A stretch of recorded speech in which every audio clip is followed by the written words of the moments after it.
તો આ બોર્ડની પરીક્ષા આપવા માટે પોતપોતાના ગામથી પરીક્ષા કેન્દ્ર સુધી પહોંચવામાં કોઈ બી પ્રકારની તકલીફ ના પડે તે માટે 250થી વધારે એક્સ્ટ્રા ટ્રીપો આ વિદ્યાર્થીઓની સુવિધાઓ માટે ચાલુ કરવાનો નિર્ણય લેવામાં આવ્યો છે, જેમાં રાજ્યના અલગ અલગ એસટી ડિવિઝનો દ્વારા 85 જેટલા રૂટોની અરજી મળી ચૂકેલી છે, પરંતુ એના સિવાય બી અનેક ગામો, જિલ્લાઓ કે કોઈ બી સ્કૂલ દ્વારા જો અમને જાણકારી આપવામાં આવશે કે માહિતી આપવામાં આવશે, માંગણી કરવામાં આવશે,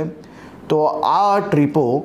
વિદ્યાર્થીઓની સુવિધાઓ માટે ચાલુ કરવાનો નિર્ણય લઈને એસટી વિભાગ વધુમાં વધુ વ્યવસ્થાઓ કરવા માટે કટિબદ્ધ છે। રાજ્યના